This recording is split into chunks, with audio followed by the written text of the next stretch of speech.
ਬੇਹਿੰਮਤੇ ਨੇ ਜੋ ਸ਼ਿਕਵਾ ਕਰਨ ਮੁਕੱਦਰਾਂ ਦਾ, ਉੱਗਣ ਵਾਲੇ ਤਾਂ ਉਗਾਉਂਦੇ ਨੇ ਸੀਨਾ ਪਾੜ ਕੇ ਪੱਥਰਾਂ ਦਾ।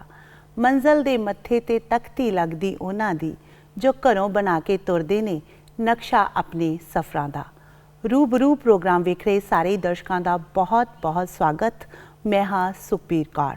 रूबरू प्रोग्राम जदों गल्लां रूह तो कीतियां जान, जदों गल्लां दिल तो कीतियां जान तां रूबरू प्रोग्राम बन जाता है खास। तो सोने ते सुहागे वाली गल उदों बन जाती है जदों असीं माणमत्तियां परसनैलिटीज़ नूं रूबरू प्रोग्राम विच सदा दिंदे आ ते तुहाडे रूबरू कराउने आ उन्हां दी जिंदगी दे नाल जुड़े खास किस्सियां दे नाल तजर्बियां दे नाल। जदों कोई इंसान सख्त मेहनत करके किसी खास मुकाम ते पहुँचता है तो वह बन जाता है जी साडे रूबरू प्रोग्राम की शान। तो साडे अज दे रूबरू प्रोग्राम की शान बने ने miss Balvinder Kaur, additional commissioner of income tax, जो कि लुधियाना दे विखे सेवावां निभा रहे हैं। मैम असीं तुहाडा बहुत बहुत स्वागत करते हैं अपने प्रोग्राम दे विच। और प्रोग्राम की शुरुआत इत्थों ही करते हैं कि IRS दे विच इंडियन रेवन्यू सर्विसिज दे विच 2004 दे विच तुहाडी सिलैक्शन हुई। तां ये सबब किवें बनिया कि तुसीं आप इस लाइन विच जाना चाहुंदे सी या सबब बनिया? मैं सब तो पहला दसना चाहती हाँ दैट मैं कदे सोचा नहीं सी कि मैं इंडियन रेवन्यू सर्विस ज्वाइन करांगी, बट मेरे फादर साहब सोचते सी कि या तो मेरी वो बिजनेस लाइन विच आ तो वो सोचते सी या तो तुसी अपना काम करो या कोई इहो जी नौकरी करो जिहदे च तुसी देश ਲਈ कुछ कंट्रीब्यूशन कर सको, या जिथे तुसी इदां दा काम कर सको जिहदे च ਤੁਹਾਨੂੰ सक्सेस मिले, देश ਲਈ सोसाइटी ਲਈ ਤੁਸੀਂ कुछ हेल्प कर सको। ਤਾਂ ਉਹਨਾਂ ਦੇ ਕਹਿਣ ਤੇ मैं फिर एग्जाम ਦਿੱਤਾ ਸੀ ਤਾਂ बाय गॉड्स ग्रेस सिलेक्शन हो गया। ਤਾਂ फिर मैं रेवन्यू सर्विस ज्वाइन ਕੀਤਾ जी। बट ਮੈਨੂੰ ਲੱਗਦਾ ਹੈ ਉਦੋਂ ਮੈਨੂੰ ਇੰਨੀ ਸਮਝ ਨਹੀਂ ਸੀ, बट ਹੁਣ ਮੈਨੂੰ ਲੱਗਦਾ ਹੈ ਕਿ ਜੋ ਵੀ ਮੇਰੇ ਫਾਦਰ ਸਾਹਿਬ ਨੇ ਮੈਨੂੰ ਜਿੱਦਾਂ ਗਾਈਡ ਕੀਤਾ ਤਾਂ ਉਹ ਮੇਰੇ ਲਈ ਬਹੁਤ ਅੱਛਾ ਰਿਹਾ। ਤਾਂ I am very satisfied with how life has progress, जिद्दां मतलब मेरी जिंदगी पर्सनल प्रोफैशनल चल रही है तो there is a sense of satisfaction. जी मैम, तुसीं कहा कि तुहाडे फादर साहब जिहड़े ने वो बिजनेसमैन सी, और तुहाडे परिवार दे विच होर कौन कौन है? मेरे परिवार च मेरी माता जी, तो मेरी 2 वड्डियां भैनां, तो एक ब्रदर जी, तो तीसरी मैं जी। वो की करदे ने? मेरी एक सिस्टर, उन्होंने फैशन डिज़ाइन का कोर्स किया तो वो हुण अच्छा काम कर रहे हैं। दूसरी sister she is a housewife जी। तो मेरे ब्रदर भी बिजनेस कर रहे हैं जी। जिथे मेरी मैरिज हुई उत्थे भी कोइंसिडेंटली मेरे हस्बैंड भी बिजनेस कर रहे हैं जी। तो मेरे 3 बच्चे आ, एक बेटी आ जी 8 साल दी, एक बेटा 7 साल का, तो एक होर बेटा आ 5 साल का। आला दुआला बिजनेसमैनस और मतलब इस तरह के परिवार दे विचों तुसी IRS दे विच सिलेक्ट होंदे हो, तुहाडे फादर साहब तुहाडी प्रेरणा बनदे है। किस तरह का तजर्बा सीगा? मैनू शुरू तो पढ़न का शौक सी, रीडिंग जिन्हों कहीदा किसी भी चीज़ के बारे पढ़ना समझना वो शौक सी। तो मैनू लगता है कि वो एक चीज़ है जिहड़ी जिहदी हेल्प मैनू मिली जी to understand and to give the exam. तो अदरवाइज मेरी जो एजुकेशन की गल करिए तो मैं मास्टर्स इन कंप्यूटर एप्लीकेशनस किया सी। तो उसदे बाद मैं दिल्ली प्राइवेट सैक्टर च जॉब कर रही सी as a junior programmer analyst जी। तो उदों मैनू लगता सी कि मैं सॉफ्टवेयर लाइन च अगे होर काम करना है, रिसर्च करनी है, neural networks and other things. But जदों हम जो भी सर्कमस्टांसिस उदों रहे तो एक चेंज मेरी जिंदगी च आया, मैनू लगता है डेस्टिनी आ जी। बट हुण उदों मैनू इन्ना अपील नहीं करता सी जी, बट हुण मैनू लगता है कि बहुत अच्छा होया जिद्दां लाइफ ने जिद्दां मोड़ लिया जी। गल करदे हां तुहाडे बचपन दी, क्योंकि कहंदे ने बचपन हुंदा बड़ा रंगीला, आखन लोग सियाणे, हसो खेडो मौजा मानो जद तक रहो न्याणे। ते जदों तुसीं बचपन च सीगे फिर शरारतां करदे हुंदे सी? जिद्दां होर सारे बच्चे तुसी देखदे अजकल इदां दा ही बचपन सी, जिहदे च स्कूल दे रिपोर्ट कार्ड च तां हमेशा अच्छे कमेंट्स आउंदे सी that a quite peaceful obedient child. But जिद्दां घर जाके अपना जॉइंट फैमिली सैटअप सी तां जिद्दां सारे शरारतां करदे अपने भैणां भरावां नाल उदां दा ही ਸ਼ਰਾਰਤਾਂ ਕਰਨ ਤੋਂ ਡਾਂਟ ਪੈ ਜਾਂਦੀ ਸੀ? ਹਾਂਜੀ ਬਿਲਕੁਲ ਬਿਲਕੁਲ। ਕੋਈ ਬਚਪਨ ਦਾ ਕਿੱਸਾ ਸੁਣਾ ਸਕਦੇ ਹੋ ਆਪਣੇ ਬਚਪਨ ਦਾ? ਅਸੀਂ ਸਾਰੇ ਬ੍ਰਦਰ ਸਿਸਟਰਸ ਬਸ ਉਦੋਂ ਆ ਹੀ ਰਹਿੰਦਾ ਸੀ। ਦੇਹਰਾਦੂਨ ਮੇਰਾ ਬਰਥ ਆ ਤਾਂ ਸਾਨੂੰ ਮਤਲਬ ਘਰੋਂ ਬਾਹਰ ਜਾਣ ਦਾ ਬਹੁਤ ਸ਼ੌਂਕ ਰਹਿੰਦਾ ਸੀ ਜੀ। ਤਾਂ ਮਦਰ ਜਿੱਦਾਂ ਮਨਾ ਕਰ ਦਿੰਦੀ ਸੀ, ਬਟ ਸਾਡੇ ਦਾਦੀ ਜੀ ਉਹ ਸਾਨੂੰ ਬਹੁਤ ਜ਼ਿਆਦਾ ਜਿੱਦਾਂ ਪਿਆਰ ਕਰਦੇ ਸੀ, ਤਾਂ ਉਹ ਸਾਨੂੰ ਹਰ ਚੀਜ਼ ਦੀ ਪਰਮਿਸ਼ਨ ਦੇ ਦਿੰਦੇ ਸੀ। ਤਾਂ ਅਸੀਂ ਗਰਮੀਆਂ 'ਚ ਵੀ ਧੁੱਪੇ ਵੀ ਬਸ ਬਾਹਰ ਰਹਿਣਾ ਅਸੀਂ ਜੀ। ਤਾਂ ਉਹਦਾ ਕਰਕੇ ਡਾਂਟ ਕਈ ਵਾਰ ਪਈ ਆ। ਸੋ ਦਾਦੀ ਜੀ ਦੇ ਲਾਡਲੇ ਬੱਚੇ ਸੀ ਤੁਸੀਂ। ਗੱਲ ਕਰਦੇ ਹਾਂ ਤੁਹਾਡੀ ਪੜ੍ਹਾਈ ਦੀ, ਕਿ ਤੁਸੀਂ ਆਪਣੀ ਜਿਹੜੀ ਪੜ੍ਹਾਈ ਹੈਗੀ ਹੈ, ਸਟੱਡੀ ਹੈਗੀ ਹੈ, ਉਹ ਕਿੱਥੇ ਕੀਤੀ? ਮੇਰੀ ਐਜੂਕੇਸ਼ਨ ਦੇਹਰਾਦੂਨ ਦੀ ਆ, ਕੈਮਰਨ ਹਾਲ ਸਕੂਲ ਮੈਂ ਆਪਣਾ 12th ਤੱਕ ਉੱਥੇ ਸੀ। ਫਿਰ ਉਹਦੇ ਬਾਅਦ ਮੈਂ ਫਿਜ਼ਿਕਸ ਮੈਥਮੈਟਿਕਸ 'ਚ ਮੈਂ ਗ੍ਰੈਜੂਏਸ਼ਨ ਕੀਤੀ, ਤਾਂ ਫਿਰ ਮਾਸਟਰਸ ਇਨ ਕੰਪਿਊਟਰ ਐਪਲੀਕੇਸ਼ਨਸ ਉਹ ਵੀ ਦੇਹਰਾਦੂਨ ਤੋਂ ਹੀ ਕੀਤਾ ਜੀ। ਤਾਂ ਫਿਰ ਜੌਬ ਕਰਨ ਮੈਂ ਦਿੱਲੀ ਗਈ ਸੀ, because for 1 year I worked there. ਫਿਰ ਵਾਪਸ ਆ ਕੇ ਸਿਵਲ ਸਰਵਿਸਿਜ਼ ਦਿੱਤਾ, ਤਾਂ ਵਾਹਿਗੁਰੂ ਦੀ ਮਿਹਰ ਕਹਿ ਲਓ, ਆਈ ਗੋਟ ਸਿਲੈਕਟਡ। ਐਂਡ ਜਿੱਦਾਂ ਐਗਜ਼ਾਮੀਨੇਸ਼ਨ ਵਿੱਚ 2 ਚੀਜ਼ਾਂ ਹੁੰਦੀਆਂ, ਇੱਕ ਤਾਂ ਕਾਮਨ ਐਗਜ਼ਾਮੀਨੇਸ਼ਨ ਜਾਂ ਸਿਵਲ ਸਰਵਿਸਿਜ਼ ਦਾ, ਤਾਂ ਉਹਦੇ ਬਾਅਦ ਜਿੱਦਾਂ ਦੀ ਤੁਹਾਡੀ ਰੈਂਕ ਹੋਏ ਤਾਂ ਜਿੱਦਾਂ ਦਾ ਆਪਸ਼ਨ ਤੁਸੀਂ ਭਰਿਆ ਹੈ ਉੱਦਾਂ ਤੁਹਾਨੂੰ ਸਰਵਿਸ ਅਲੋਟਮੈਂਟ ਹੁੰਦਾ ਆ ਜੀ। ਤਾਂ ਫੋਰਨ ਸਰਵਿਸ, IAS IPS ਜੀ, ਰੈਵਨਿਊ, ਪੋਸਟਲ, ਰੇਲਵੇ, ਸਾਰਾ ਕੁਝ ਇੱਕੋ ਐਗਜ਼ਾਮ ਦੇ ਤਹਿਤ ਹੁੰਦਾ। ਬਿਲਕੁਲ, ਮੈਂ ਇਸੇ ਗੱਲ ਤੇ ਆਉਣ ਵਾਲੀ ਸੀ ਕਿ ਜਿਹੜੇ ਵਿਦਿਆਰਥੀ ਜਾਂ ਨੌਜਵਾਨ ਅੱਜ ਇਸ ਪ੍ਰੋਗਰਾਮ ਨੂੰ ਦੇਖ ਰਹੇ ਨੇ, ਅਗਰ ਉਹ ਜਾਣਾ ਚਾਹਣ IRS ਦੇ ਵਿੱਚ, ਤੇ ਉਹ ਕਿਸ ਤਰੀਕੇ ਦੇ ਨਾਲ ਆਪਣੀ ਤਿਆਰੀ ਕਰਨ, ਉਹਨਾਂ ਦੀ ਜਾਣਕਾਰੀ ਤੁਸੀਂ ਕਿਸ ਤਰ੍ਹਾਂ ਵਧਾਓਗੇ? ਜੀ, ਸਭ ਤੋਂ ਜ਼ਰੂਰੀ ਮੈਨੂੰ ਲੱਗਦਾ ਆ ਕਿ ਜਿਹੜੇ ਨੌਜਵਾਨ ਬੱਚੇ ਸੋਚ ਰਹੇ ਆ ਗਵਰਨਮੈਂਟ ਜੁਆਇਨ ਕਰਨ ਦਾ, ਸਿਵਲ ਸਰਵਿਸਿਜ਼ ਜੁਆਇਨ ਕਰਨ ਦਾ, ਤੁਸੀਂ ਬਸ ਆ ਸਮਝ ਲਓ ਕਿ ਸਾਨੂੰ ਅਵੇਅਰ ਰਹਿਣਾ ਚਾਹੀਦਾ ਆ, ਨਿਊਜ਼ਪੇਪਰਸ ਪੜ੍ਹਨੇ ਚਾਹੀਦੇ ਆ, ਆਲਾ ਦੁਆਲਾ ਆਪਣਾ ਤੁਹਾਨੂੰ ਪਤਾ ਹੋਣਾ ਚਾਹੀਦਾ ਕਿ ਇਸ ਕੰਟਰੀ 'ਚ ਕੀ ਹੋ ਰਿਹਾ ਆ, ਜਾਂ ਆਪਣੇ ਆਸ-ਪਾਸ ਵੀ ਕਿਉਂ ਹੋ ਰਿਹਾ ਹੈ, ਇਕਨੋਮਿਕਲ, ਪੋਲੀਟੀਕਲ, ਸਾਰਾ ਕੁਝ ਦੀ ਅਵੇਅਰਨੈਸ ਰੱਖੋ। ਉਹਦੇ ਇਲਾਵਾ ਜਿੱਦਾਂ 1 ਸਾਲ ਜੇ ਤੁਸੀਂ ਸੀਰੀਅਸ ਹੈ ਐਗਜ਼ਾਮ ਦੇਣ ਲਈ, ਤਾਂ 1 ਸਾਲ ਬਾਕੀ ਸਾਰਾ ਕੁਝ ਤੁਸੀਂ ਬੈਕ ਸੀਟ 'ਤੇ ਰੱਖ ਸਕਦੇ ਆ। ਤਾਂ ਤੁਸੀਂ ਫੋਕਸ ਕਰੋ ਸਿਰਫ ਆਪਣੀ ਪੜ੍ਹਾਈ 'ਤੇ। ਤਾਂ ਜਿਹੜਾ ਆਪਸ਼ਨਲ ਤੁਸੀਂ ਲਿਆ, ਜਿਹੜਾ ਸਬਜੈਕਟ ਲਿਆ, ਉਹਨੂੰ ਇਨ ਡੈਪਥ ਪੜ੍ਹੋ, ਨੋਟਸ ਬਣਾਓ। ਉਸ 1 ਸਾਲ ਲਈ ਤੁਹਾਡੀ ਲਾਈਫ ਸਿਰਫ ਤੁਹਾਡੇ ਐਗਜ਼ਾਮਸ ਦੇ ਉੱਪਰ ਫੋਕਸ ਰਹਿਣਾ ਚਾਹੀਦਾ, ਬਾਕੀ ਚੀਜ਼ਾਂ ਤੁਸੀਂ ਬਾਅਦ 'ਚ ਇੰਜੋਏ ਕਰ ਸਕਦੇ ਆ। ਸੋ ਇਨਫੋਰਮੇਸ਼ਨ ਟੈਕਨੋਲੋਜੀ ਦਾ ਜ਼ਮਾਨਾ, IT ਦਾ ਜ਼ਮਾਨਾ ਹੈ, ਅੱਜ ਕੱਲ੍ਹ ਮੋਬਾਈਲ ਹੈਗਾ। ਮਤਲਬ ਅਸੀਂ ਅਕਸਰ ਬੱਚਿਆਂ ਨੂੰ ਕਹਿੰਦੇ ਹਾਂ ਘਰਾਂ ਦੇ ਵਿੱਚ ਵੀ ਕਿ ਮੋਬਾਈਲ ਜਿਹੜਾ ਹੈਗਾ ਇਸ ਦੀ ਘੱਟ ਵਰਤੋਂ ਕਰਨੀ ਚਾਹੀਦੀ ਹੈ, ਬਟ ਇਸ ਦਾ ਪੋਜ਼ਿਟਿਵ ਯੂਜ਼ ਵੀ ਕੀਤਾ ਜਾ ਸਕਦਾ। ਜੇਕਰ ਤੁਹਾਡੇ ਥਰੂ ਅਸੀਂ ਮੈਸੇਜ ਦੇਣਾ ਹੋਵੇ ਤਾਂ ਤੁਸੀਂ ਕੀ ਕਹਿਣਾ ਚਾਹੋਗੇ ਇਸ ਨੂੰ ਲੈ ਕੇ? ਮੈਂ ਇੱਕ ਮੈਸੇਜ ਜ਼ਰੂਰ ਦੇਣਾ ਚਾਹੁੰਦੀ ਹਾਂ ਕਿ ਅੱਜ ਕੱਲ੍ਹ ਇੰਨਾ ਜ਼ਿਆਦਾ ਐਕਸੈਸ ਆ ਇੰਟਰਨੈਟ ਦੇ ਥਰੂ, ਮੋਬਾਈਲਸ ਦੇ ਥਰੂ, ਕਿ there is an information overload. ਤਾਂ ਜੇ ਅਸੀਂ ਐਗਜ਼ਾਮਸ ਦੀ ਵੀ ਤਿਆਰੀ ਕਰਨੀ ਆ ਤਾਂ ਅਸੀਂ ਮਤਲਬ ਇੰਨੀ ਇਨਫੋਰਮੇਸ਼ਨ ਅਵੇਲੇਬਲ ਆ ਕਿ ਅਸੀਂ ਵਿੱਚੇ ਹੀ ਖੋ ਸਕਦੇ ਆ, ਸਾਨੂੰ ਨਹੀਂ ਮਤਲਬ ਪਤਾ ਕਿ ਕਿੱਥੇ ਰੁਕਣਾ ਆ। ਸੋ ਕੀਪ ਯੋਰ ਫੋਕਸ, ਲਿਮਿਟ ਯੋਰ ਆਵਰਸ ਔਨਲਾਈਨ। ज़्यादा अपने पुराने मेथड्स ही सक्सेसफुल या नोट्स बनाओ, जिन्ना लिखोगे उन्ना याद रहोगा, तो उन्ना तुहाडा थॉट प्रोसेस डेवलप होएगा, जिहड़ा मतलब काम आउंदा है for the examination. And internet को सिर्फ जिदा असीं लिमिटेड यूज़ करिए ਤਾਂ ਹੀ ਉਹ ਪੋਜ਼ਿਟਿਵ ਰਿਜ਼ਲਟਸ ਦਊਗਾ। ਜੀ, ਮੈਂ ਆਪਣੇ ਦਰਸ਼ਕਾਂ ਦੀ ਜਾਣਕਾਰੀ ਲਈ ਦੱਸਣਾ ਚਾਹੂੰਗੀ ਕਿ ਮੈਮ ਨੇ ਫਰਸਟ ਅਟੈਂਪਟ ਦੇ ਵਿੱਚ ਜਿਹੜਾ ਆਪਣਾ ਟੈਸਟ ਹੈ ਉਹ ਕਲੀਅਰ ਕੀਤਾ ਹੈ, ਤਾਂ ਕਰਕੇ ਅਸੀਂ ਇੰਨੀ ਭਰਪੂਰ ਜਿਹੜੀ ਜਾਣਕਾਰੀ ਹੈ ਤੁਹਾਨੂੰ ਦੇ ਰਹੇ ਹਾਂ। ਮੈਮ, ਤੁਸੀਂ ਆਪਣੀ ਸਫਲਤਾ ਦਾ ਜਿਹੜਾ ਮੂਲ ਮੰਤਰ ਹੈ ਉਹ ਕਿਸ ਨੂੰ ਮੰਨਦੇ ਹੋ?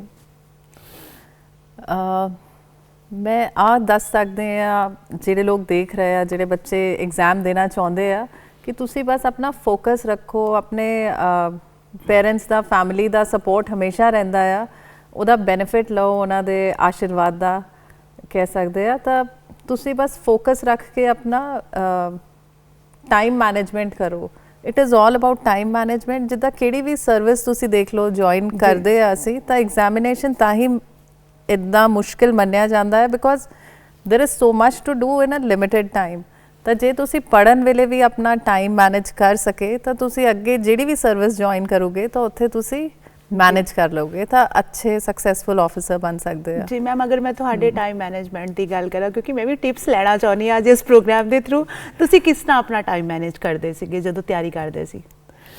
ਜਦੋਂ ਤਿਆਰੀ ਕਰ ਰਹੀ ਸੀ ਤਾਂ ਉਦੋਂ ਮੇਰੇ ਉੱਪਰ ਕੋਈ ਰਿਸਪੌਂਸਿਬਿਲਿਟੀ ਨਹੀਂ ਸੀ, ਕਹਿ ਸਕਦੇ ਆ ਆਈ ਵਾਸ ਨਾਟ ਮੈਰਿਡ, ਬੱਚੇ ਨਹੀਂ ਸੀ ਜੀ। ਤਾਂ ਫਿਰ ਪੂਰਾ ਫੋਕਸ ਉਸ ਵੇਲੇ ਆਈ ਵਾਸ ਲੱਕੀ ਦੈਟ ਮੇਰੇ ਪੇਰੈਂਟਸ ਨੇ ਪੂਰਾ ਤਰ੍ਹਾਂ ਸਪੋਰਟ ਕੀਤਾ, ਹੋਰ ਕੋਈ ਜ਼ਿੰਮੇਵਾਰੀ ਨਹੀਂ ਸੀ ਮੇਰੇ ਉੱਪਰ।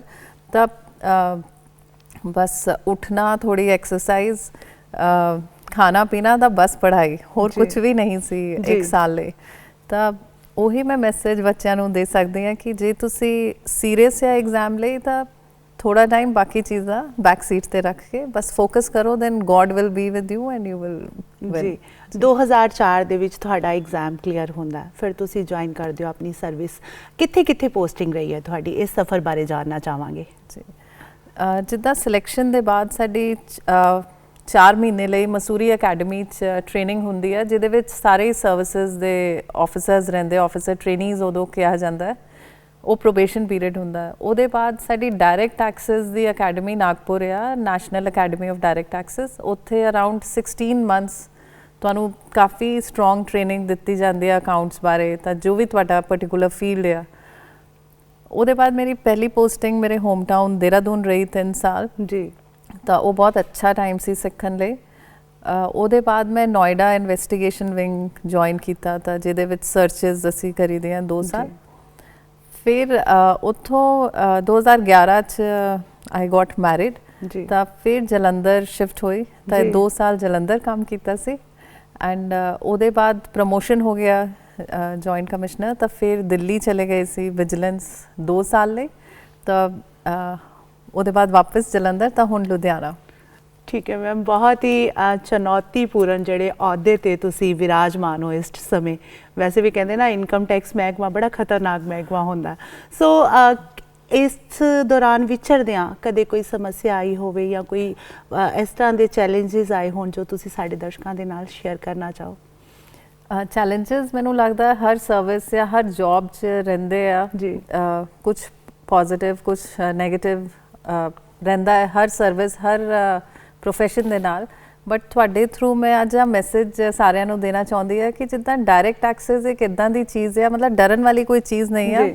ਅੱਛਾ ਇਸ ਲਈ ਨਹੀਂ ਲੱਗਦਾ ਕਿਉਂਕਿ ਡਾਇਰੈਕਟ ਟੈਕਸ ਇੱਦਾਂ ਦਾ ਟੈਕਸ ਹੈ ਜੋ ਤੁਹਾਡੀ ਪਾਕਟ 'ਚੋਂ ਕੱਢ ਕੇ ਅਸੀਂ ਗਵਰਨਮੈਂਟ ਦੇ ਖਾਤੇ 'ਚ ਜਮ੍ਹਾਂ ਕਰਨਾ, ਤਾਂ ਉਹ ਪਿੰਚ ਸਾਰਿਆਂ ਨੂੰ ਕਰਦਾ ਆ। ਬਟ ਜੇ ਅਸੀਂ ਆਪਣੇ ਬੱਚਿਆਂ ਨੂੰ, ਜਿਹੜੇ ਫਿਊਚਰ ਟੈਕਸ ਪੇਅਰਸ ਆ, ਉਹਨਾਂ ਨੂੰ ਜੇ ਅਸੀਂ ਆ ਦੱਸ ਸਕੀਏ ਕਿ ਜੋ ਵੀ ਗਵਰਨਮੈਂਟ ਦਾ ਮਤਲਬ ਆਪਣੇ ਕੰਟਰੀ ਦਾ ਡਿਫੈਂਸ ਹੋ ਗਿਆ, ਸੜਕਾਂ ਹੋ ਗਈਆਂ, ਹਸਪੀਟਲ, ਸਕੂਲਸ, ਕਾਲਜਸ, ਆ ਸਾਰਾ ਕੁਝ ਬਣਦਾ ਕਿੱਦਾਂ ਆ। ਜਦੋਂ ਅਸੀਂ ਸਾਰੇ ਜਣੇ ਮਿਲ ਕੇ ਟੈਕਸ ਪੇ ਕਰਾਂਗੇ ਤਾਂ ਉਸੇ ਕੰਟਰੀਬਿਊਸ਼ਨ ਤੋਂ ਆ ਸਾਡੀ ਬੇਸਿਕ ਸਿਕਿਉਰਿਟੀਜ਼ ਕਵਰ ਹੁੰਦੀਆਂ ਆ ਜੀ। ਤਾਂ ਮੈਂ ਤੁਹਾਡੇ ਥਰੂ ਬਸ ਬਹੁਤ ਅੱਛਾ ਹੋਇਆ ਕਿ ਤੁਸੀਂ ਆ ਕੁਐਸਚਨ ਪੁੱਛਿਆ। ਆ ਕਨਵੇ ਕਰਨਾ ਚਾਹੁੰਦੇ ਕਿ ਅਸੀਂ ਆਪ ਤਾਂ ਆਪਣੀ ਫਿਊਚਰ ਜਨਰੇਸ਼ਨ ਨੂੰ ਆ ਦਸੀਏ ਕਿ it is a moral value to pay correct taxes ਜੀ। ਜੇ ਅਸੀਂ ਸਾਰੇ ਸਹੀ ਟੈਕਸ ਜਮ੍ਹਾਂ ਕਰਾਂਗੇ ਤਾਂ ਹੌਲੀ ਹੌਲੀ ਸਾਡਾ ਦੇਸ਼ ਕਾਫੀ ਅੱਗੇ ਤਰੱਕੀ ਕਰੂਗਾ। ਲੋਕ ਟੈਕਸ ਪੇ ਕਰਨ ਤੋਂ ਮਤਲਬ ਕਈ ਤਰ੍ਹਾਂ ਦੇ ਹੱਥਕੰਡੇ ਅਪਣਾਉਂਦੇ ਆ। ਜੋ ਲੋਕ ਇਸ ਤਰ੍ਹਾਂ ਕਰਦੇ ਆ ਉਹਨਾਂ ਨੂੰ ਫਿਰ ਤੁਸੀਂ ਕਿਸ ਤਰੀਕੇ ਦੇ ਨਾਲ ਡੀਲ ਕਰਦੇ ਹੋ?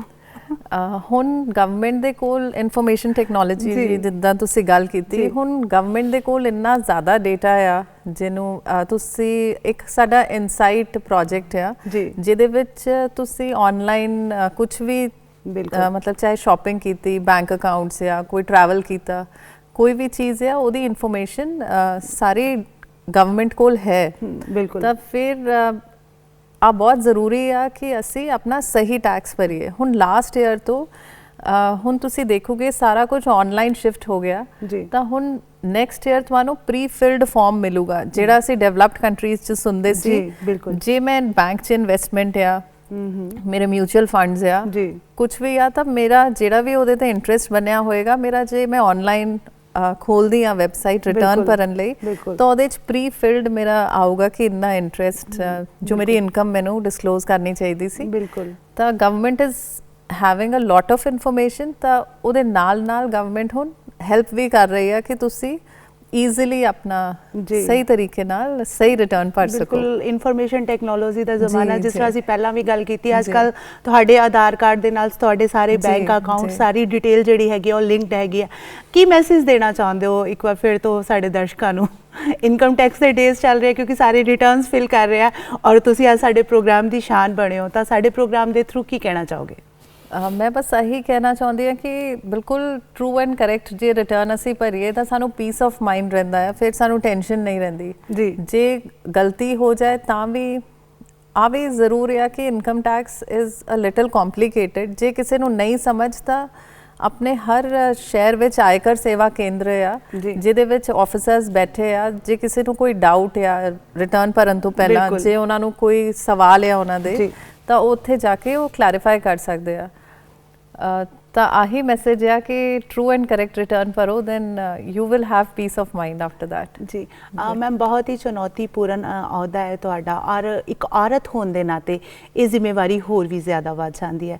ਕਦੇ ਮਹਿਸੂਸ ਹੋਇਆ ਕਿ ਔਰਤ ਹੁੰਦੇ ਹੋਏ ਤੁਸੀਂ ਇੰਨੇ ਚੁਣੌਤੀਪੂਰਨ ਅਹੁਦੇ 'ਤੇ ਵਿਰਾਜਮਾਨ ਹੋ? ਕਦੀ ਤੁਹਾਨੂੰ ਲੱਗਾ? ਮੈਂ ਆ ਕਹਿਣਾ ਚਾਹੁੰਦੀ ਹਾਂ ਕਿ as an officer you are just an officer. Gender ਉਦੋਂ ਸਾਹਮਣੇ ਨਹੀਂ ਆਉਂਦਾ। ਮੈਨੂੰ ਅੱਜ ਤੱਕ ਕਦੇ ਵੀ ਇੱਦਾਂ ਮਹਿਸੂਸ ਨਹੀਂ ਹੋਇਆ। 16 ਸਾਲ ਹੋ ਗਏ ਕੰਮ ਕਰਦੇ ਹੋਏ ਇਸ ਡਿਪਾਰਟਮੈਂਟ 'ਚ, ਪਰ ਅੱਜ ਤੱਕ ਕਦੇ ਕੋਈ ਡਿਸਕ੍ਰਿਮੀਨੇਸ਼ਨ ਮੈਂ ਫੇਸ ਨਹੀਂ ਕੀਤਾ। ਤੁਹਾਡੇ ਥਰੂ ਅੱਜ ਮੈਂ ਆ ਵੀ ਮੈਸੇਜ ਦੇਣਾ ਚਾਹੁੰਦੀ ਹਾਂ, ਜਿਹੜੀ ਕੁੜੀਆਂ ਆ, ਯੰਗ ਗਰਲਸ ਆ, ਹੂ ਵਾਂਟ, ਸਭ ਤੋਂ ਜ਼ਰੂਰੀ ਚੀਜ਼ ਇੱਕ ਹਿਊਮਨ ਬੀਇੰਗ ਲਈ ਆ ਕਿ ਤੁਹਾਡੀ ਡਿਸੀਜਨ ਮੇਕਿੰਗ ਤੁਸੀਂ ਆਪ ਕਰ ਸਕੋ। ਬਿਲਕੁਲ। ਤਾਂ ਉਹ ਡਿਸੀਜਨ ਮੇਕਿੰਗ ਆਉਂਦੀ ਆ ਫਾਈਨੈਂਸ਼ੀਅਲ ਇੰਡੀਪੈਂਡੈਂਸ ਤੋਂ, ਤਾਂ otherwise independence of thoughts also. ਜੀ।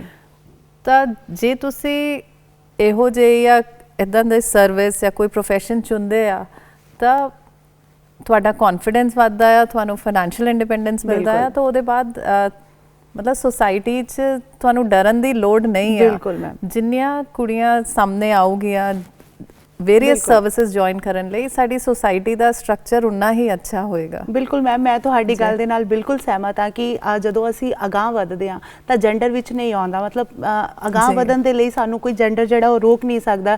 ਲੜਕੀ ਹੋਣ ਦੇ ਨਾਤੇ ਇਹ ਨਹੀਂ, ਅੱਜ ਲੜਕੀਆਂ ਹਰ ਫੀਲਡ ਦੇ ਵਿੱਚ ਅੱਗੇ ਨੇ, ਪਰ ਜਦੋਂ ਕਿਤੇ ਅਸੀਂ ਲੜਕੀਆਂ ਦੀ ਸੁਰੱਖਿਆ ਦੀ ਗੱਲ ਕਰਦੇ ਹਾਂ ਤਾਂ ਕਿਤੇ ਨਾ ਕਿਤੇ ਅੱਜ ਵੀ ਇੱਕ ਕੁਐਸਚਨ ਮਾਰਕ ਲੱਗਾ। ਉਹਦੇ ਬਾਰੇ ਕੀ ਕਹਿਣਾ ਚਾਹੋਗੇ? ਕਿਉਂਕਿ ਅੱਜ ਇਸ ਪ੍ਰੋਗਰਾਮ ਨੂੰ ਬਹੁਤ ਸਾਰੀਆਂ ਲੜਕੀਆਂ ਦੇਖ ਰਹੀਆਂ ਨੇ, ਉਹ ਤੁਹਾਨੂੰ ਰੋਲ ਮਾਡਲ ਵੀ ਅਪਣਾਉਣਗੀਆਂ। ਕੀ ਕਹਿਣਾ ਚਾਹੋਗੇ ਇਸ ਬਾਰੇ? ਮੈਂ ਆ ਕਹਿ ਸਕਦੀ ਹਾਂ ਕਿ ਜੇ ਅਸੀਂ ਆਪਣੇ ਆਪ ਨੂੰ ਸਟਰੋਂਗ ਕਰੀਏ ਤਾਂ ਅਸੀਂ ਅੱਛਾ ਕੰਮ ਕਰ ਸਕਦੇ ਆ। ਅਸੀਂ ਫਾਈਨੈਂਸ਼ੀਅਲ ਇੰਡੀਪੈਂਡੈਂਟ ਹੋਣ ਦੀ ਕੋਸ਼ਿਸ਼ ਕਰੀਏ ਤਾਂ ਵੀ ਸਾਡੀ ਜ਼ਿਆਦਾ ਸੁਣੀ ਜਾਏਗੀ। ਦੂਸਰਾ, ਮੈਂ ਆ ਫੀਲ ਕਰਦੀ ਹਾਂ ਕਿ ਬਹੁਤ ਸਾਰੇ ਫੈਕਟਰਸ ਆ ਜਿਹੜੇ ਸੋਸਾਇਟੀ ਦੇ ਵਿੱਚ ਜੋ ਹੋ ਰਿਹਾ ਉਹਨੂੰ ਕੰਟਰੋਲ ਕਰਦੇ ਆ, ਉਹਦੇ ਲਈ ਰਿਸਪੌਂਸਿਬਲ ਆ। ਕਿੱਦਾਂ as a woman, as a parent, ਕਿੱਦਾਂ ਅਸੀਂ ਆਪਣੇ ਬੱਚਿਆਂ ਨੂੰ ਕੀ ਸੰਸਕਾਰ ਦਿੰਦੇ ਆ, ਉਹੀ ਅੱਗੇ ਜਾ ਕੇ ਦੇਸ਼ ਦੇ ਨੌਜਵਾਨ ਬਣੂਗੇ। ਤਾਂ ਜੇ ਅਸੀਂ ਆਪਣੇ ਬੱਚਿਆਂ ਨੂੰ, ਬੋਥ ਬॉयਜ਼ ਐਂਡ ਗਰਲਸ, ਸਹੀ ਸੰਸਕਾਰ ਦੇ ਸਕੀਏ, ਉਹਨਾਂ ਨੂੰ ਉਸ ਸੈਂਸ ਅਸੀਂ ਐਜ਼ ਅ ਪੈਰੈਂਟ ਦੇ ਸਕੀਏ ਕਿ ਕੀ ਠੀਕ ਆ, ਕੀ ਗਲਤ ਆ, ਤਾਂ ਨਾਲ ਅਸੀਂ ਕੁੜੀਆਂ ਨੂੰ ਵੀ ਤਾਂ ਮੁੰਡਿਆਂ ਨੂੰ ਵੀ ਬਰਾਬਰ ਹਿੰਮਤ ਦਈਏ, ਰਿਸੋਰਸਿਸ ਬਰਾਬਰ ਦਈਏ, ਓਪਰਚੁਨਿਟੀਜ਼ ਬਰਾਬਰ ਦਈਏ, ਤਾਂ ਫਿਰ ਅੱਛਾ ਟਾਈਮ ਹੀ ਦੇਖਣ ਨੂੰ ਮਿਲੂਗਾ। ਬਿਲਕੁਲ ਮੈਮ, ਪਰਿਵਾਰ ਤੋਂ ਸਮਾਜ ਬਣਦਾ, ਸਮਾਜ ਤੋਂ ਦੇਸ਼ ਬਣਦਾ, ਔਰ ਗੱਲ ਜਿਹੜੀ ਹੈ ਉਹ ਪਰਿਵਾਰ ਤੋਂ, ਘਰ ਤੋਂ ਸ਼ੁਰੂ ਹੁੰਦੀ। ਬਹੁਤ ਵਧੀਆ ਮੈਸੇਜ ਦਿੱਤਾ ਤੁਸੀਂ। ਸੰਘਰਸ਼ ਜ਼ਿੰਦਗੀ ਦਾ ਦੂਜਾ ਨਾਂ। ਤੁਹਾਨੂੰ ਜ਼ਿੰਦਗੀ ਦੇ ਵਿੱਚ ਕਿੰਨਾ ਕੁ ਸੰਘਰਸ਼ ਕਰਨਾ ਪਿਆ? ਪਹਿਲਾਂ ਤੁਸੀਂ ਸਿਲੈਕਟ ਹੋਏ, ਉਸ ਤੋਂ ਬਾਅਦ ਤੁਹਾਡੀ ਮੈਰਿਜ ਹੋਈ, ਹੁਣ ਪਰਿਵਾਰਿਕ ਜ਼ਿੰਮੇਵਾਰੀਆਂ ਵੀ ਨੇ। ਕਿਸ ਤਰ੍ਹਾਂ ਫਿਰ ਟਾਈਮ ਮੈਨੇਜਮੈਂਟ ਕਰਦੇ ਹੋ ਕਿ ਉਹ ਪਰਿਵਾਰ ਨੂੰ ਵੀ ਦੇਖਣਾ ਹੁੰਦਾ? ਘਰ ਦੇ ਵਿੱਚ ਵੀ ਆਫਿਸਰੀ ਚੱਲਦੀ ਹੈ ਕਿ ਨਹੀਂ? ਉੱਥੇ ਤੁਸੀਂ ਨਾਰਮਲ ਵੇਮਨ ਹੋ? ਨਹੀਂ, ਘਰ ਦੇ ਵਿੱਚ ਕੋਈ ਵੀ ਆਫਿਸਰ ਮੋਡ ਨਹੀਂ ਹੈ ਜੀ। ਤਾਂ ਜਸਟ ਲਾਈਕ ਐਨੀਵਨ ਐਲਸ, ਇੱਕ ਨਾਰਮਲ ਮਾਂ ਨੂੰ ਕਹਿ ਲਓ ਜੀ, ਸਾਰੇ ਰੋਲ ਜਿੱਦਾਂ ਬਾਕੀ ਸਾਰੇ ਕਰਦੇ ਆ ਉਹੀ ਰਹਿੰਦਾ ਹੈ ਘਰ ਵੀ ਜੀ। ਥੋੜਾ ਵਰਕਿੰਗ ਵੂਮਨ ਨੂੰ ਆ ਹੁੰਦਾ ਹੈ ਕਿ ਆਪਣੇ ਆਸ-ਪਾਸ ਜਿਹੜੇ ਫੈਮਿਲੀ ਮੈਂਬਰਸ ਹੈ ਉਹਨਾਂ ਦਾ ਸਪੋਰਟ ਬਹੁਤ ਮੈਟਰ ਕਰਦਾ ਹੈ ਜੀ। ਤਾਂ I have been very Lucky, ਮੇਰੀ ਕਿਸਮਤ ਬਹੁਤ ਅੱਛੀ ਹੈ। ਮੈਨੂੰ ਬਹੁਤ ਅੱਛੇ ਇਨ-ਲॉज ਮਿਲੇ, ਬਹੁਤ ਅੱਛੇ ਪੇਰੈਂਟਸ ਮਿਲੇ, ਬਹੁਤ ਅੱਛੇ ਹਸਬੈਂਡ ਮਿਲੇ ਜੀ। ਤਾਂ ਉਹ ਸਾਰਾ ਕੁਝ ਮਤਲਬ ਜੀ ਮੈਨੇਜ ਹੋ ਜਾਂਦਾ ਹੈ। ਤੁਸੀਂ ਦੱਸਿਆ ਕਿ ਤੁਹਾਡੇ ਹਸਬੈਂਡ ਬਿਜ਼ਨਸਮੈਨ ਨੇ, ਤਾਂ ਫਿਰ ਆਪਣੇ ਲਈ ਸਮਾਂ ਕਿਸ ਤਰ੍ਹਾਂ ਮੈਨੇਜ ਕਰਦੇ ਹੋ ਘੁੰਮਣ ਫਿਰਨ ਦੇ ਲਈ, ਜਾਂ ਹੋਰ ਆਪਣੀਆਂ ਜਿਹੜੀਆਂ ਹੌਬੀਜ਼ ਨੇ, ਜਿਹੜੇ ਆਪਣੇ ਸ਼ੌਕ ਨੇ, ਕਿਸ ਤਰ੍ਹਾਂ ਟਾਈਮ ਮੈਨੇਜਮੈਂਟ ਕਰਦੇ ਹੋ? ਟਾਈਮ ਮੈਨੇਜਮੈਂਟ ਇੱਦਾਂ ਕਹਿ ਸਕਦੇ ਆ, ਬਿਜ਼ਨਸਮੈਨ ਦੇ ਤਾਂ ਕੋਈ ਟਾਈਮ ਫਿਕਸ ਨਹੀਂ ਹੁੰਦੇ, ਗਵਰਨਮੈਂਟ ਸਰਵੈਂਟ ਦਾ ਫਿਰ ਵੀ ਸੈਟਰਡੇ ਸੰਡੇ ਤੁਹਾਨੂੰ ਮਿਲ ਜਾਂਦਾ ਹੈ, ਬਟ ਕੋਈ ਫਿਕਸਡ ਪਲਾਨ ਨਹੀਂ ਬਣਦਾ, ਆਪਣਾ ਅਚਾਨਕ ਪਲਾਨ ਬਣਦਾ ਹੈ ਤਾਂ ਉਹ ਮੈਨੇਜ ਹੋ ਜਾਂਦਾ ਹੈ। ਬਾਕੀ ਆਪਣੇ ਸ਼ੌਂਕ ਸਭ ਦੇ ਵੱਖਰੇ ਵੱਖਰੇ ਆ, ਜਿੱਦਾਂ ਤੁਹਾਡਾ ਕੀ ਸ਼ੌਕ ਹੈ? ਮੈਨੂੰ ਫੋਟੋਗ੍ਰਾਫੀ ਦਾ ਥੋੜਾ ਸ਼ੌਂਕ ਹੈ, ਤਾਂ ਟਰੈਕਿੰਗ ਕਰਨ ਦਾ ਜੀ, ਮੇਬੀ ਬਿਕੋਜ਼ ਦੇਹਰਾਦੂਨ ਮੇਰਾ ਬਹੁਤ ਟਾਈਮ ਰਿਹਾ ਜ਼ਿੰਦਗੀ ਦਾ, ਤਾਂ ਉੱਥੇ ਆਸ-ਪਾਸ ਪਹਾੜ ਆ, ਬਹੁਤ ਅੱਛਾ ਲੱਗਦਾ ਆ ਨੇਚਰ ਦੇ ਕਲੋਜ਼ ਰਹਿਣਾ ਜੀ, ਤਾਂ ਉਹੀ ਸ਼ੌਕ ਆ ਦੋ ਜੀ। ਮੈਮ ਅਗਰ ਤੁਹਾਡੇ ਜ਼ਿੰਦਗੀ ਦੇ ਬਿਹਤਰੀਨ ਪਲਾਂ ਦੀ ਮੈਂ ਗੱਲ ਕਰਾਂ ਕਿ ਤੁਹਾਡੀ ਖੁਸ਼ੀ ਵਾਲੇ ਪਲ ਤੁਹਾਡੀ ਜ਼ਿੰਦਗੀ ਦੇ ਸ਼ੇਅਰ ਕਰਨਾ ਚਾਹਾਂ ਆਪਣੇ ਦਰਸ਼ਕਾਂ ਦੇ ਨਾਲ, ਤੇ ਤੁਸੀਂ ਕਿਹੜੇ ਪਲਾਂ ਦਾ ਜ਼ਿਕਰ ਕਰੋਗੇ? ਇੱਕ ਮੈਨੂੰ ਲੱਗਦਾ ਆ ਜਦ ਮੈਂ ਸਿਵਲ ਸਰਵਿਸਿਜ਼ ਕਲੀਅਰ ਕੀਤਾ, ਉਦੋਂ ਮੈਨੂੰ ਖੁਸ਼ੀ ਮਿਲੀ ਸਾਰਿਆਂ ਦੀ ਖੁਸ਼ੀ ਦੇਖ ਕਰ, ਮਤਲਬ ਪੇਰੈਂਟਸ, ਰਿਲੇਟਿਵਸ, ਫਰੈਂਡਸ, ਸਾਰਿਆਂ ਦੀ ਖੁਸ਼ੀ ਦੇਖ ਕਰ ਬਲੈਸਿੰਗਸ ਲੈ ਕੇ, ਉਹ ਬਹੁਤ ਅੱਛਾ ਟਾਈਮ ਸੀ। When you are getting into a profession, ਤੁਹਾਨੂੰ ਲੱਗਦਾ ਹੁਣ ਤੁਸੀਂ ਮਤਲਬ ਦੁਨੀਆ ਜਿੱਤ ਸਕਦੇ ਆ, ਉਹ ਵਾਲਾ ਟਾਈਮ ਹੁੰਦਾ ਆ। ਤਾਂ ਦੂਸਰਾ, ਜਦੋਂ ਤੁਸੀਂ ਮਾਂ ਬਣਦੇ ਆ ਜੀ, ਉਹ ਵਾਲਾ ਟਾਈਮ ਤੁਹਾਨੂੰ ਲੱਗਦਾ that you have given life ਜੀ, ਤਾਂ ਉਹ ਇੱਕ ਬਹੁਤ ਵੱਡੀ ਅਚੀਵਮੈਂਟ ਮੈਨੂੰ ਲੱਗਦੀ ਆ ਜੀ। ਹਾਂ, ਬਹੁਤ ਹੀ ਖੁਸ਼ੀ ਦੇ ਪਲ ਹੁੰਦੇ ਆ। ਔਰ ਗੱਲ ਕਰਦੇ ਆ, ਛੋਟੀਆਂ ਛੋਟੀਆਂ ਗੱਲਾਂ ਕਰਦੇ ਹੋ ਤੁਹਾਡੀ ਨਿੱਜੀ ਜ਼ਿੰਦਗੀ ਦੇ ਨਾਲ ਜੁੜੀਆਂ, ਕਿਉਂਕਿ ਅਸੀਂ ਹੁਣ ਨਿੱਜੀ ਜ਼ਿੰਦਗੀ ਦੇ ਬਾਰੇ ਗੱਲਬਾਤ ਕਰ ਰਹੇ ਹਾਂ ਕਿ ਤੁਹਾਡੇ 3 ਬੱਚੇ ਆ, ਤੁਸੀਂ ਦੱਸਿਆ ਬੱਚਿਆਂ ਨੂੰ ਟਾਈਮ, ਜਿੱਦਾਂ ਛੋਟੇ ਬੱਚੇ ਆ ਨਾ, ਤਾਂ ਕਈ ਵਾਰੀ ਤੁਸੀਂ ਡਿਊਟੀ 'ਤੇ ਜਾਂਦੇ ਹੋ, ਮਤਲਬ ਆਮ ਘਰਾਂ ਵਾਲਾ ਹੀ ਮਾਹੌਲ ਹੈਗਾ, ਸਾਰੇ ਘਰਾਂ ਦਾ ਹੁੰਦਾ ਹੈਗਾ, ਫਿਰ ਬੱਚੇ ਜਿੱਦ ਕਰਦੇ ਆ, ਕਦੀ ਮਨ ਦੁਖੀ ਵੀ ਹੁੰਦਾ ਹੋਏਗਾ? ਕਿ ਸ਼ੁਰੂ 'ਚ ਮੈਨੂੰ ਪ੍ਰੋਬਲਮ ਹੋਈ ਸੀ, ਫਰੈਂਕਲੀ ਮੈਂ ਦੱਸ ਸਕਦੀ ਹਾਂ ਕਿ first child when I had two, ਜਦੋਂ ਮੈਂ ਆਪਣੀ ਬੇਟੀ ਨੂੰ ਘਰੇ ਛੱਡ ਕੇ ਆਫਿਸ ਜੁਆਇਨ ਕਰਨਾ ਸੀ, ਉਦੋਂ ਮੈਨੂੰ ਬਹੁਤ ਮੁਸ਼ਕਿਲ ਲੱਗਦਾ ਸੀ। ਬੱਚੇ ਨੂੰ ਇੰਨਾ ਸ਼ਾਇਦ ਨਹੀਂ ਪਤਾ ਲੱਗਦਾ ਹੋਏਗਾ, ਕਿਉਂਕਿ ਉਹਦੇ ਕੋਲ ਉਹਦੇ ਦਾਦੀ ਜੀ ਤਾਂ ਹੋਰ ਤਾਈ ਜੀ ਸਾਰੇ ਲੋਕ ਸੀਗੇ, ਪਰ ਮੈਨੂੰ ਬਹੁਤ ਮੁਸ਼ਕਿਲ ਲੱਗਦਾ ਸੀ। ਪਰ ਹੁਣ ਹੌਲੀ ਹੌਲੀ ਬੱਚੇ ਉੱਦਾਂ ਹੀ ਫਿਰ ਮੋਲਡ ਹੋ ਜਾਂਦੇ ਆ, ਕਹਿ ਸਕਦੇ ਅਸੀਂ। ਅੱਜ ਮੈਂ ਇੱਥੇ ਆਉਣਾ ਸੀ ਤਾਂ ਮੇਰੇ ਛੋਟਾ ਬੇਟਾ ਮੈਨੂੰ ਕਹਿ ਸੀ, all the best mama, God bless you ਜੀ, ਹੋ ਜਾਂਦਾ ਇਸ ਤਰ੍ਹਾਂ ਦਾ ਮਾਹੌਲ ਬਣ ਜਾਂਦਾ। ਹੁਣ ਬੱਚਿਆਂ ਨੂੰ ਪਤਾ ਆ ਕਿ ਦੋਨੋਂ ਪੇਰੈਂਟਸ ਨੇ ਜਾਣਾ ਆ ਕਿਸੇ ਵੀ ਟਾਈਮ, ਤਾਂ ਜੀ ਉਹ God takes care, family takes care ਜੀ। ਤਾਂ ਠੀਕ ਹੈ ਮੈਮ, ਤੁਸੀਂ ਗੱਲ ਕੀਤੀ ਹੈ ਕਿ ਤੁਹਾਨੂੰ ਟਰੈਕਿੰਗ ਦਾ ਬਹੁਤ ਸ਼ੌਂਕ ਆ, ਘੁੰਮਣ ਫਿਰਨ ਦਾ ਵੀ ਬਹੁਤ ਸ਼ੌਂਕ ਹੋਊਗਾ, ਫਿਰ ਤੁਹਾਡੀ ਫੇਵਰੇਟ ਜਗ੍ਹਾ ਕਿਹੜੀ ਹੈ ਘੁੰਮਣ ਫਿਰਨ ਦੇ ਲਈ? ਮੈਨੂੰ ਮਾਊਂਟੇਨਸ ਦੇ ਕਲੋਜ਼ ਰਹਿਣਾ ਬਹੁਤ ਅੱਛਾ ਲੱਗਦਾ ਆ ਜੀ, ਤਾਂ ਪਹਾੜ ਜਿੱਥੇ ਵੀ ਹੋਣ ਮੈਨੂੰ ਅੱਛਾ ਲੱਗਦਾ ਹੈ। ਠੀਕ ਹੈ ਜੀ, ਨੇਚਰ ਦੇ ਨਾਲ ਰਹਿਣਾ ਵਧੀਆ ਲੱਗਦਾ, ਕੁਦਰਤ ਦੇ ਨਾਲ। ਸੋ ਕੁਦਰਤ ਦੇ ਨਾਲ ਜੁੜਿਆ ਇਸ ਅਗਲਾ ਸਵਾਲ ਹੈ ਮੇਰਾ ਕਿ ਜਿਹੜੀ ਕੁਦਰਤ ਹੈ ਰੰਗਾਂ ਨਾਲ ਭਰੀ ਹੋਈ, ਤੁਹਾਡਾ ਫੇਵਰੇਟ ਕਲਰ? ਮੇਰਾ ਫੇਵਰੇਟ ਕਲਰ ਆਈਵਰੀ ਆ, ਵਾਈਟ ਜੀ। ਫੇਵਰੇਟ ਖਾਣਾ? ਰਾਜਮਾ ਚਾਵਲ। Very good. ਅੱਛਾ, ਫੇਵਰੇਟ ਸਿੰਗਰ? ਮਿਊਜ਼ਿਕ ਸੁਣਨ ਦਾ ਸ਼ੌਂਕ ਹੋਏਗਾ, ਫੇਵਰੇਟ ਸਿੰਗਰ? ਫੇਵਰੇਟ ਸਿੰਗਰ ਉਹ ਚੇਂਜ ਹੁੰਦਾ ਰਹਿੰਦਾ ਆ, ਪਰ ਜਿੱਦਾਂ ਆਲਟਰਨੇਟਿਵ ਰੌਕ ਸੁਣਨਾ ਮੈਨੂੰ ਪਸੰਦ ਆ ਜੀ। ਮਿਊਜ਼ਿਕ ਜਿਹੜਾ ਹੈਗਾ ਤੁਸੀਂ ਆਪਣੇ ਮੂਡ ਦੇ ਅਕੋਰਡਿੰਗਲੀ ਸੁਣਦੇ ਹੋ। ਜੇਕਰ Balwinder Kaur ji additional commissioner of income tax ਨਾ ਹੁੰਦੇ ਤਾਂ ਫਿਰ ਕੀ ਹੁੰਦੇ? ਮੈਨੂੰ ਲੱਗਦਾ ਆ ਮੈਂ ਹੁਣ ਫਿਰ ਰਿਸਰਚ ਕਰ ਰਹੀ ਹੁੰਦੀ ਸੌਫਟਵੇਅਰ ਵਿੱਚ, ਕੁਝ ਨਿਊਰਲ ਨੈਟਵਰਕਸ 'ਚ ਕਰਦੀ, ਜੇ ਮੈਂ ਆਫਿਸਰ ਨਹੀਂ ਹੁੰਦੀ ਤਾਂ ਰਿਸਰਚ ਕਰਦੀ ਜੀ। ਮੈਮ, ਜਾਂਦੇ ਜਾਂਦੇ ਮੈਸੇਜ ਦੇਣਾ, ਮੈਮ ਸਾਡੇ ਦਰਸ਼ਕਾਂ ਨੂੰ ਮੈਸੇਜ ਦੇਣਾ, ਸਾਡੇ ਪ੍ਰੋਗਰਾਮ ਦੇ ਥਰੂ ਜਾਂਦੇ ਜਾਂਦੇ ਕੀ ਮੈਸੇਜ ਦੇਣਾ ਚਾਹੋਗੇ?